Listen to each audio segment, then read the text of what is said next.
बिस्मिल्लाहिर्रहमानिर्रहीम। दोस्तों, अॼु असां ॻाल्हि कयूं था इमाम अबू हनीफ़ रहमतुल्लाह अलैह, जंहिंखे इमाम आज़म बि चयो वेंदो आहे। हीउ हिकु मुस्लमान दानिश्वर थी गुज़रियो आहे। संदसि पोइ लॻनि खे हनफ़ी सॾियो वञे थो। चवनि था त हू नंढपण खां ई तमामु ज़हीन हूंदो हो। हिकु ॾींहुं बगदाद में जिते अबू हनीफ़ रहंदो हुयो, हिकु अजनबी आयो जंहिं पंहिंजे इल्म ते जेके तमामु घणो ज़ोर हुयो। हिन बगदाद वासियुनि खां सुवाल कयो त हिते को अहिड़ो शख़्स आहे, अहिड़ो आलिम आहे जेको मुंहिंजे आॾो पंहिंजे ख़ुदा जे वजूद खे साबित करे सघे। माण्हुनि चयो त हा, अबू हनीफ़ नाले हिकु नींगर आहे जेको तोखे हुनजो जवाबु ॾेई सघे थो। जॾहिं अबू हनीफ़ रहमतुल्लाह अलैह उन शख़्स जे साम्हूं आंदो वियो त हुन ॾाढे, जीअं ई इमाम अबू हनीफ़ रहमतुल्लाह अलैह खे ॾिठे त ॾाढे गुरूर सां नंढड़े जे नींगर निहारी ते चयो त इन जी हाणे ई ख़बर पवंदी। माण्हुनि जो हिकु वॾो हुजूम हुयो, गॾु थी वियो ऐं उहो अजनबी शख़्स हिकु ऊची मथी मसनद ते चढ़ी वेठो ऐं इमाम अबू हनीफ़ रहमतुल्लाह अलैह हेठि माण्हुनि सां गॾु बीठो। संदसि साम्हूं बीही रहियो। ओचितो अबू हनीफ़ चयो त अफ़सोस, इन बहस लाइ मददगार किताब त घर रहिजी विया आहिनि। जेकॾहिं इजाज़त ॾियो त उहे खणी अचां त पोइ मुनाज़िरो शुरू करे ॾियूं। अहिड़ी तरह इमाम हनीफ़ रहमतुल्लाह इजाज़त वठी घर रवानो थियो ऐं तमामु घणो वक़्तु गुज़री वियो पर पाण मोटियो कोन। माण्हुनि में बेचैनी पखिड़जण लॻी। सोचण लॻा त किथे हिननि अबू हनीफ़ जी चूंड करे का वॾी ग़लती त न कई आहे, शायदि हाणे वापसि न अचे। वरी खेनि इहो बि ख़्यालु अचे पियो त अबू हनीफ़ अॼु ताईं कॾहिं त वाइदे ख़िलाफ़ी न कई आहे। बहरहाल चङो वक़्तु गुज़रण खां पोइ अबू हनीफ़ सह कंदो अचे पतो। अबू हनीफ़ जे देरि करण जे करे अजनबी शख़्स ख़ुशफ़हमीअ जो शिकार थी रहियो त संदसि कामयाबी यकीनी आहे। अबू हनीफ़ जे वापसि अचण ते हिन उन खां सवालु कयो त एतिरी देरि करे छॾियई, शायदि तोखे पक आहे त तूं ख़ुदा जे वजूद खे साबित नथो करे सघे या न करे सघंदे। अबू हनीफ़ वराणियो त ख़ुदा जे वजूद खे साबित करणु, मूंखे लॻे थो त अबू हनीफ़ वराणियो त ख़ुदा जे वजूद खे साबित करणु वॾो मसइलो न आहे। असल में दरिया जे परे कप ते रहंदो आहियां। जीअं ई दरिया जे कप ते पहुतुसि त अहिड़ो तूफ़ान लॻो जो सभु ॿेड़ियूं तबाह थी वियूं ऐं समूरियूं पुलियूं बि किरी पियूं। अजनबी शख़्स वराणियोसि त पोइ तूं घर कीअं पहुते? अबू हनीफ़ चयो त उहो तबाहीअ जो मंज़र त मूं परे खां ई ॾिठो ऐं जीअं ई किनारे ते पहुतुमि त ॾिठुमि त पथर जेके आहिनि उहे पाण मुरादो हिकु तरतीब सां गॾु थी रहिया आहिनि। ओचितो पुल ठहणु शुरू थी वई आहे, उनजो बुनियादु पवणु शुरू थी वियो। पोइ काठ जा टुकड़ा उॾामंदा आया ऐं पंहिंजी जाइ ते अची बीह रहिया, जंहिंखां पोइ कलियूं वसणु लॻियूं ऐं काठ जे टुकड़नि खे ॻंढणु लॻियूं। मुसलसल हर शइ हिकु तरतीब सां गॾिबी वई। उन जे नतीजे में ओचितो सॼी पुल तयारु थी वई ऐं आउं हिते वापसि अची वियुसि। उहा कहाणी जॾहिं इमाम अबू हनीफ़ रहमतुल्लाह अलैह कई त उते हर शख़्स ॾाढी हैरत सां ॿुधी ऐं अजनबीअ त वरी तंज़िया अंदाज़ में चयसि त छा इहो बहितर न आहे त नंढड़े छोकिरे बदिरां अमी ॿियो को अक़ुलमंद माण्हू ॻोल्हियो। मूं वटि अहिड़ियुनि चरियाई वारनि ॻाल्हि लाइ को बि वक़्तु न आहे। अबू हनीफ़ चयसि, सवालु कयसि त मुंहिंजे कहाणीअ जो कहिड़ो हिसो तोखे बेवकूफ़ी वारो लॻो? हिन वराणियो त सॼी कहाणी जी कहाणी बेवकूफ़ीअ ते ॿधल आहे। का पुल पाण मुरादो कीअं ठही सघे थी?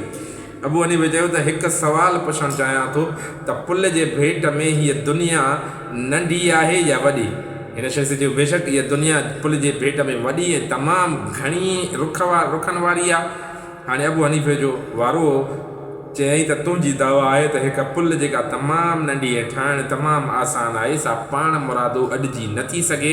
उन लाइ कंहिं आर्किटेक्ट जी ज़रूरत पवे थी त पोइ उहा दावा करे सघे त हीअ एॾी वॾी काइनात बिना कंहिं ख़ालिक़ जे वजूद में अची वई। अजनबी शख़्स अचरज में पइजी वियो, परेशानीअ में अची वियो, सम्झ में न पियो अचेसि छा चवां। पोइ कुझु देरि सोचण खां पोइ चवणु लॻो, चङो ठीकु आहे, उहो मञा थो त हीअ धरती ठाहींदड़ का हस्ती आहे। इमाम अबू हनीफ़ रहमतुल्लाह अलैह चयो त बिल्कुलु उहा हस्ती ख़ुदा जी ज़ात आहे। अजनबी शख़्स खे ॻाल्हि सम्झ में न पई अचे। पोइ बि हिन ख़्यालु कयो त बहस अॻिते वधाइणु घुरिजे। सो सवालु कयईं त जेकॾहिं ख़ुदा आहे त पोइ असांखे ॾिसण में नथो अचे। अबू हनीफ़ रहमतुल्लाह अलैह ईअं मुरकणु लॻो ॼणु हुन को ॿाराणो सुवालु कयो हुजे। पोइ चवणु लॻो, इन सुवाल जो जवाबु बि ॾींदुसि पर घणी देरि थी वई आहे। सो पहिरीं अचु त थोरो गरम खीरु पीऊं ऐं आरामु करियूं, पोइ ॻाल्हि खे अॻिते वधायूं था। 2 गिलास खीर जा अची विया ऐं उन में मिलाइण लाइ माखी बांधी वई। पहिरीं अजनबी शख़्स पंहिंजे खीर में थोरी माखी मिलाई ऐं पोइ माखी अबू हनीफ़ ॾांहुं वधाई। अबू हनीफ़ पंहिंजे खीर में माखी मिलाइण खां पोइ माखीअ जो ॿियो चमिचो भरे अजनबी शख़्स जे खीर वारे गिलास में विझण जी कोशिशि करणु लॻो त अजनबी शख़्स चयोसि, उन माण्हूअ चयोसि त न महिरबानी, आउं खीर में माखी मिलाए चुको आहियां। अबू हनीफ़ ज़िद करणु लॻो, खीर में माखी त नज़र ई कोन थी अचे, तूं काॾों मिलाई? ऐं मां ज़रूरु हुन में माखी विझंदुमि। जंहिं ते अजनबी शख़्स कावड़ में अचे चवणु लॻो त तोखे ॿुधाए चुको आहियां त मूं खीर में माखी मिलाए छॾी आहे। अबू हनीफ़ा चयसि त मूंखे यकीन नथो अचे, छाकाणि हुन में को मिठाण नज़र ई नथो अचे। त अजनबी शख़्स चयोसि त तोखे आख़िर मूं ते एतबार छो नथो अचे? त इमाम अबू हनीफ़े चयो त छाकाणि त मूंखे जेका शइ नज़र नथी अचे उन एतबार नथो करे सघां। हिन चयसि त तोखे खीर में मिठाण नज़र न ईंदो, छा उहो खीर में शामिल थी वियो आहे? उनजो अंदाज़ो लॻाइण लाइ तोखे खीर चखणो पवंदो। तूं आख़िर मुंहिंजे सुवाल जो जवाबु ॾियण बदिरां अजायूं ॻाल्हियूं छो पियो करे? अबू हनीफ़ा चयसि त हिन सुवाल जो जवाबु त तूं पाण ई ॾेई छॾियो आहे त मिठाण खीर में मिली चुको आयो ऐं उन बाबति ख़ातिरीअ लाइ असांखे मुख़्तलिफ़ तरीक़नि सां ॻोल्हणो पवंदो। बेशक असांखे अल्लाह नज़र नथो अचे, पर असीं खेसि संदसि मख़लूक में ॻोल्हे सघूं था। हिन काइनात में जेको कुझु थिए थो, असीं जॾहिं उन्हनि जा सबब ॻोल्हण जी कोशिशि कंदासीं त ख़बर पवंदी त उन्हनि सभिनी जे पोयां ख़ुदा जी ज़ात मौजूदु आहे। तंहिंजी तुंहिंजी इहा हालत आहे जो मिठाण में खीर मिलण खां पोइ उनखे ॾिसी नथो सघे, त पोइ उन्हनि अखियुनि सां हिन मख़लूक में ख़ुदा खे कीअं ॾिसी सघंदे? जेकॾहिं तूं ख़ुदा खे ॾिसणु चाहींदो त पोइ अंदरि जूं अखियूं खोल, जेके तुंहिंजे मुंहं ते अखियूं मौजूदु आहिनि उन्हनि सां न ॾिसी सघे थो, छाकाणि त उहो रुॻो महदूद हद ताईं ॾिसी सघनि थियूं। हाणे उन माण्हूअ खे भॼण खां सवाइ का वाट नज़र नथी अचे। कुझु देरि सोचणु लॻो ऐं पोइ वरी चवणु लॻो त चङो आउं मञा थो त ख़ुदा मौजूदु आहे ऐं नज़र बि नथो अचे। बसि मुंहिंजे आख़िरी सुवाल जो जवाबु ॾिए त उहो ख़ुदा जेको सिर्फ़ु महसूसु करे सघिजे थो, उहो हिन वक़्तु छा पियो करे? उन माण्हूअ जॾहिं इहो सुवालु कयसि त मूंखे इहो ॿुधाए त अलाह हाणे छा करे रहियो आहे, हिन महिल छा करे रहियो आहे? उहो हुनखे हुन मसनद तां उथारे चवंदो अथसि त तूं हेठि लही आ, मां हिते वेही तोखे ॿुधाईंदुमि त हुनजो छा जवाबु आहे। इमाम हनीफ़ा रहमतुल्लाह अलैह हुन माण्हू खे हेठि विहारे पाण हुते मथे वेही ऐं चएसि थो अलाह हिन महिल मूंखे मथे विहारियो ऐं तोखे हेठि लाथई। सो दोस्तो, इमाम अबू हनीफ़ा रहमतुल्लाह अलैह जे हवाले सां इहा उहा कहाणी हुई। डिस्क्लेमर इहो आहे त इहे कहाणियूं को ऑथेंटिक न हूंदियूं आहिनि ऐं ऑथेंटिक में मुराद इहा आहे त जीअं क़ुर ऐं हदीस जे हवाले सां ॻाल्हि करे थी सघिजे त ऑथेंटिक हूंदी आहे। इहे कहाणियूं ऑथेंटिक ओतिरियूं नथियूं थी सघनि। बहरहाल मुमकिन आहे सच हुजे, मुमकिन आहे त कुझु शइ हिन जे अंदरि एड कई वई हुजे। इन जे करे मां पहिरीं हुन जे मामले में डिस्क्लेमर थो थियां ऐं माज़रत थो कयां जेकॾहिं का हुन जे अंदरि का ॻाल्हि हुजे त अलाह साईं तव्हां असांखे पंहिंजे वजूद ते मञण जो तौफ़ीक़ अता फ़रमाए।